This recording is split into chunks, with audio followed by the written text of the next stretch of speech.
Well, hello everybody, this is meteorologist Andrew Pinero in the garage with the car again. So, this is going to be episode 2 of How to Drive Manual. In this episode, we're going to be really talking about rev match downshifting and why it's important and how you can really damage the clutch or prematurely make the clutch fail if you don't actually do this rev match downshifting.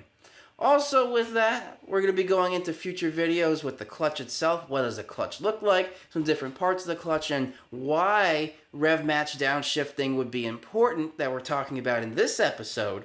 And what happens when you don't rev match downshift. So overall, I'm just going to say in the beginning when you're just learning to drive manual, if you don't properly rev match downshift, it's not the end of the world. It's just in the long run, you could be making the clutch wear out prematurely. So you do want to try and get that nailed down as quickly as possible, but again, don't push yourself. And I'll mention this later in the video, but the best way to really learn to drive manual is just to daily drive a manual transmission car for a week or two.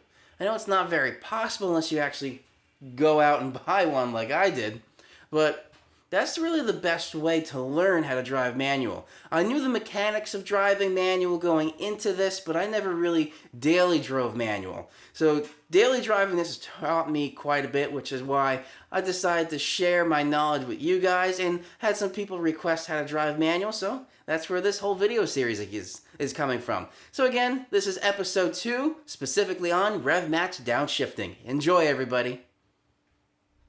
I'm going to show you now just a quick little capture of the RPMs. So here, I have my GoPro on the tachometer and the speedometer there. So, we're going to take a look at what it looks like with the RPMs and how they react to the clutch when you're engaging the clutch. So now, I'm going to switch over to the GoPro.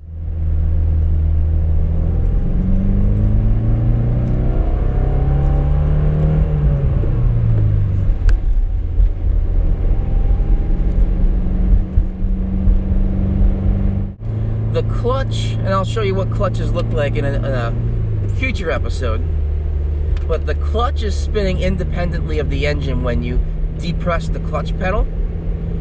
And to make shifting very, very smooth, you have to match your revs. Because each gear, the transmission is spinning at a different rate. So you want to match the spinning of the transmission to the engine. For the most part, that happens fairly easily when you're doing upshifting, like I'm doing right now. Because when you go up one gear, the RPMs of the engine drop down. And when the RPMs of the engine drop down in the higher gear, you're essentially spinning the transmission input shaft at a rate that you're trying to match with the engine. Now, when you do the downshift rev match, the idea is when you go down a gear, that gear would be spinning the engine faster than the gear that's one higher.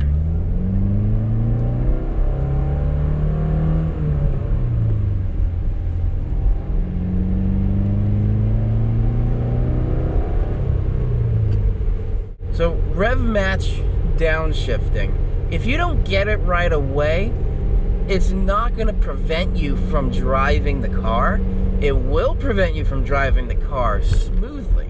Alright, so downshifting, clutch in, go down a gear, over rev a little bit, and then the clutch engages as you're slowly letting the pedal out. And now I'm just slowing down, coming to a stop, clutch in, brake.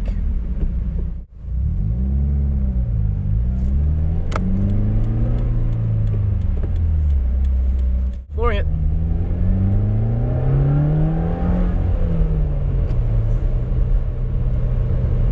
Now, interesting if you saw the tachometer there. where the RPMs are. I shifted from second to third there. However, when I upshifted, the RPMs did not match. Here's a rev match downshift. But with that little acceleration, the RPMs did not match, even though it was an upshift.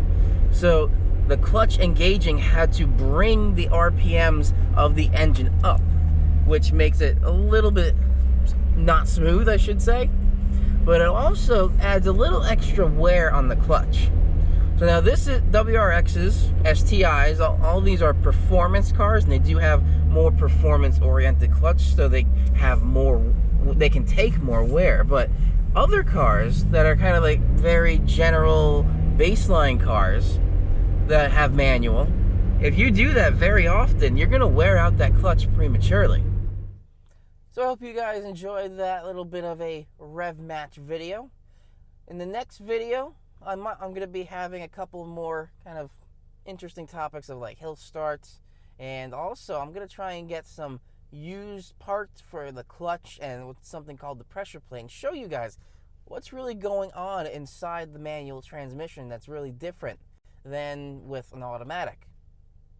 So definitely hit that subscribe button below and the little bell icon right next to it so you get notified whenever I upload a video, or even with my regular weather videos if I go live streaming or anything like that.